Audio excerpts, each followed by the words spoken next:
শিক্ষিত সমাজকে রাজনীতিতে আহ্বান করতে প্রচারে কলম বিলি করছেন সুদীপ্ত দাস।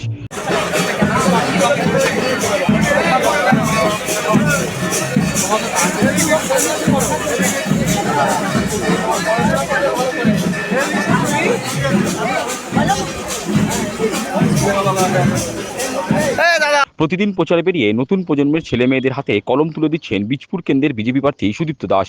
নবপ্রজন্মকে কলম উপহার দেওয়া নিয়ে সুদীপ্ত জানান, শিক্ষিত প্রজন্মকে রাজনীতিতে আসার বার্তা দিতেই তিনি ছেলে মেয়েদের হাতে কলম তুলে দিচ্ছেন। তার কথায়, রাজনীতিতে যদি শিক্ষিত সমাজ না আসে তাহলে খারাপ লোকেরা আপনাকে নেতৃত্ব দেবে। তার দাবি, নতুন প্রজন্মের ছেলেমেয়েরা পড়াশোনা করে যাতে রাজনীতিতে পদার্পণ করে সেদিকে নজর রেখেই তিনি কলম বিলি করছেন। একদম আমি বার্তা দিতে চাইছি দল ও মত নির্বিশেষে যে শিক্ষিত সমাজ রাজনীতিতে আসুক। একটা প্লেটোর উক্তি আছে যে রাজনীতিতে অনীহার সব থেকে বড় খারাপ দিক হচ্ছে নিজের দ্বারা আপনাকে নিকৃষ্ট লোকের দ্বারা শাসিত হতে হবে। আপনি রাজনীতিতে যদি শিক্ষিত সমাজ না আসে তাহলে একটা খারাপ লোক আপনাকে নেতৃত্ব দেবে।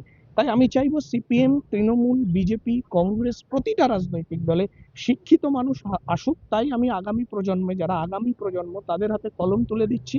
প্রতীকী এটা যে কলম দিচ্ছি যে তারা পড়াশোনা করুক, এগিয়ে আসুক, রাজনীতিতে পার্টিসিপেট করুক এবং রাষ্ট্র চালাক শিক্ষিত মানুষ, যাতে এই পচে গলে যাওয়া সরকার, যে তৃণমূল সরকার একটা শিক্ষাকে শেষ করে দিয়েছে, শিক্ষামন্ত্রীর ঘাটের তলা থেকে টাকা পাওয়া যায়, সেই ব্যবস্থার পরিবর্তন করে আমি শিক্ষিতদের আহ্বান করছি যে আসুন সকলে মিলে বদলাই, পাল্টাই, কিছু করে দেয়। ভোট যুদ্ধে জেতার পর সুদীপ্তর পরিকল্পনা থাকছে কাছড়াপাড়ায় একটি পূর্ণাঙ্গ হাসপাতাল নির্মাণ। কারণ কাছড়াপাড়ায় সরকারি হাসপাতাল নেই। চিকিৎসার জন্য এখানকার মানুষকে ছুটতে হয় কল্যাণী জেএনএম হাসপাতালে, কিন্তু ওখানে ভালো চিকিৎসা হয় না। তাছাড়া চাকরিমুখী প্রস্তুতির জন্য তিনি একটা ডিজিটাল লাইব্রেরি করতে চান।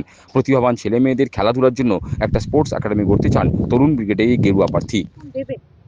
শিক্ষা, স্বাস্থ্য, কর্মসংস্থান। আমাদের বীজপুরে একটা পূর্ণাঙ্গ হসপিটাল নেই, মানুষকে চিকিৎসার জন্য 500 বেডে যেতে হয়, সেখানেও চিকিৎসা হয় না। সুতরাং এখানে পূর্ণাঙ্গ হাসপাতাল দরকার। আমি একটা ডিজিটাল লাইব্রেরি করার ইচ্ছা আছে, ডিজিটাল লাইব্রেরি যেখানে কম্পিটিটিভ এক্সামের জন্য লোকে এখানে পড়বে, ছাত্রছাত্রীরা পড়বে এবং তারপরে সে তার পরীক্ষায় বসবে, চাকরি পাবে এবং তাকে প্রস্তুত করে দেওয়ার দায়িত্ব আমরা নেব। কারণ মানুষকে শিক্ষা দিতে পারলে বাকিটা সে নিজে জোগাড় করে নেবে।